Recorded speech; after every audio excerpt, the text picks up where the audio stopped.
Hello বন্ধুরা, এই মুহূর্তে আমি আছি হবিগঞ্জ মাধবপুর নপাড়া বাজার। আর নপাড়া বাজারে এসে দেখতে পেলাম চায়না কমলা লেবু। আর চায়না কমলা লেবুগুলা আমার শাহেদ ভাই কিনতেছে। তো জিজ্ঞেস করলাম কত করে, সে বলতেছে 160 টাকা করে কিনছি। তো আমি আসলে রফিক মামুকে জিজ্ঞেস করলাম যে মামু খেয়ে দেখতে পারবো? তো রফিক মামু বলতেছে যে অবশ্যই খেয়ে দেখতে পারো। তো আমি 2 পিস কমলা লেবু খেয়ে দেখলাম, খুব মিষ্টি আসলেই।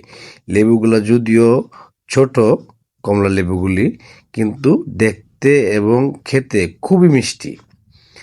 আর এদিকে পাগলা মামুকে দিয়ে আবার রফিক মামু গয়ামের এক ফেডি আনেছে, গয়ামগুলা তুলবে দোকানে। তো সব মিলিয়ে আসলে কমলা লেবুগুলো আসলে খুব সুন্দর এবং খেতেও খুব মিষ্টি। ছোট হলেও খুব মিষ্টি। আমি আগে কখনো দেখিনি এরকম ছোট ছোট কমলা লেবুগুলা, এবার ফার্স্ট দেখলাম। তো রফিক মামা বলতেছে আমি 160 টাকা কেজি বিক্রি করি। যাই হোক, আসলেই কমলা লেবুগুলি কিন্তু আসলেই খুবই ভালো। আরেকজন ভাই আসলো কেনার জন্য, তো উনিও দাম দর জিজ্ঞেস করতেছে। আর রফিক মামু এদিকে আবার নতুন একটা ফেডি খুলতেছে। আর এই যে মাম্মু আমার নিয়ে আসলো ফেডিটা, আর ফেডির থেকে এই পেয়ারাগুলি বের করতেছে।